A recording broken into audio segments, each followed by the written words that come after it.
One of the big new features introduced in Pokemon Sword and Shield are Gigantamax forms. Similar to Mega Evolutions and Z moves, this is an alternate form for your Pokemon that can be used in battle, where not only does your Pokemon grow giant in size, it also changes its appearance as well. Additionally, only certain Pokemon are capable of Gigantamaxing, and there are currently 26 Gigantamax Pokemon in total, 27 if you count Eternatus' Eternamax form. And while they do only come in one size, that being really big, they do come in all shapes, and some of them I really love a lot, and some of them I'm not the biggest fan of. So I thought in today's video, I would go ahead and rank them all from worst to best. This should be a lot of fun, so without any further ado, let's go ahead and get into it. Starting at the very bottom of the list, we have Corviknight, and simply put, Gigantamax Corviknight hardly changes at all compared to its base design. I know that Gigantamax Pokemon as a whole, compared to something like Mega Evolutions for instance, don't really change in appearance quite as much, but even by that standard, Corviknight just barely makes any kind of change at all, and I'm not really a fan of that, so that's why it's my worst Gigantamax form.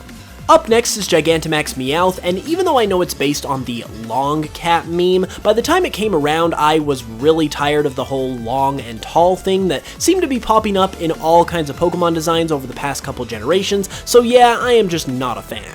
In at 24 is Hatterene, and if you watch my videos regularly, you would probably know that Hatterene is one of my least favorite Galar Pokemon in general, and because its Gigantamax form doesn't do anything too drastic to its design, it naturally is going to end up lower on my list of Gigantamax forms as well. At number 23 is Garbodor, and the main thing that turns me off to this Gigantamax form are the literal planes and giant buildings that are stuck within its body. I know it only makes sense with it being a pile of trash growing into a giant pile of trash, I just don't think it's the best executed design out there. I also have a similar problem with another Pokemon, and that would be Gigantamax Snorlax. I get what they were going for with Snorlax becoming so big that a literal continent could start to grow on its stomach. I just don't think it's the best executed design in simply slapping some bushes and some trees and a path down its belly because it's really big. I think there was a better way out there somewhere to do a big Snorlax, and so I'm not the biggest fan of it. At number 21 is Grimmsnarl, and simply put, I am not a fan of Grimmsnarl, and its Gigantamax form doesn't do anything for me to improve upon that design, so it's naturally going to be a little bit lower in my rankings. Moving on from that though, we have Gigantamax Eevee. While it is adorable and it is extremely floofy, being floofy is about the only thing that it has going for it outside of regular Eevee, and for that reason, I couldn't in good conscience give it a very high ranking compared to some of the other Gigantamax forms, which is why it sits at this position on the list. At number 19 is Gigantamax Charizard, and even though the design of this Pokemon itself is cool enough on its own, the fact that Charizard is very obviously getting some special treatment here, way more than it already should, is a little bit annoying to say the least, and that prevented me from putting it very high on my list at all. Up next from there, we have Gigantamax Copperajah, and overall, I think this design is solid. I don't hate it, I don't have anything bad to say about it, but it's definitely not my favorite either, which got it this middle tier point on the list. The same thing goes for Gigantamax Sandaconda as well. While I really like the whole sandstorm vibe it's got going on, I don't really love it either, even though I don't hate it by any means, so it gets plopped in the middle of the list. At number 16 would be Chonky Gigantamax Pikachu. Now, while I really do appreciate them bringing back chubby Pikachu from the days of Generation 1, it's basically just a fat version of Pikachu. It does not change in the way that the other Gigantamax forms change, and because the other Gigantamax forms change in a cooler way in my opinion compared to Pikachu, it once again gets a middle-of-the-road ranking. At number 15, we have Gigantamax Lapras. While I am really happy that Lapras got a Gigantamax form, I feel like I was a little bit disappointed the first time I saw it, because it doesn't really change a whole lot. Once again, I know Gigantamax forms don't change a ton compared to something like Mega Evolutions, but I feel like I was expecting something a little bit more than what we got, which left it at this spot on the list. Moving on from there, we have Gigantamax Centiskorch, and even though Centiskorch really just gets longer as opposed to bigger, and it doesn't really change much past that. I still really like the design overall, and I like the Pokemon as well, so I had to give it this solid ranking. At number 13, we have Gigantamax Alchemy. Now, while Gigantamax Alchemy, at first being based on a wedding cake, seemed kind of gimmicky when it was first revealed, the revelation that each layer of its Gigantamax cake represents one of its many forms, I thought that was a really cool nod to what this Pokemon is all about, and makes it, for me, in my opinion, a really solid Gigantamax design. At number 12, we have Kingler, and aside from the fact that I'm really happy that Kingler got some extra love, I really like what its Gigantamax form does as well. It does something to significantly change Kingler's appearance compared to its base form, and it also looks really kind of cool and intimidating at the same time, so I really like it a lot. At number 11, we have Gigantamax Dreadnought. Now, not only does Dreadnought change a little bit in appearance, it also goes from a quadruped to being bipedal in its Gigantamax form, and overall, I think this makes the Pokemon look really cool, so I definitely am a fan of this design. And kicking off the top 10, we have Colossal.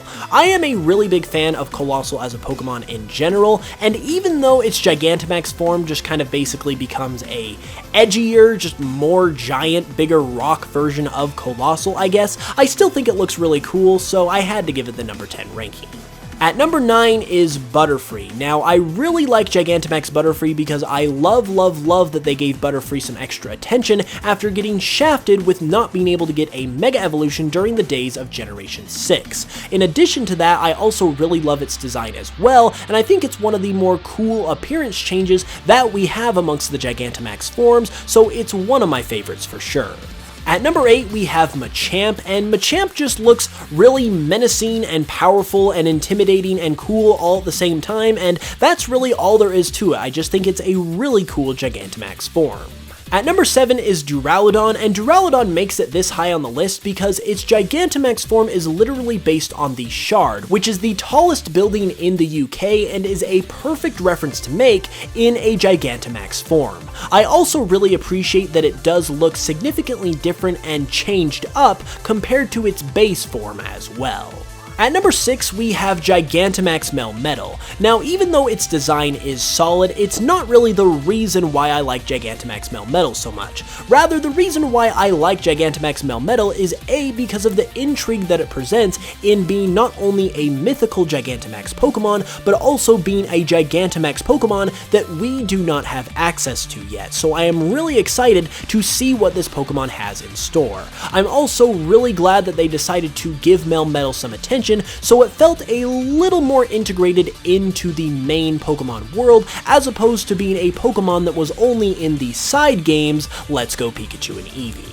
And finally, getting into the top 5, we have Gigantamax Gengar. Now, obviously Gengar is a very favorited Pokemon, much like Charizard was, but the reason why Gengar is so much higher on the list compared to Charizard is A, because its design is really cool, and B, it has a Pokedex entry that is completely horrific. It talks about it tricking you into entering into its mouth because you can hear the voice of your family and friends or something on the other side. It is extremely creepy and morbid, and that's why I love it.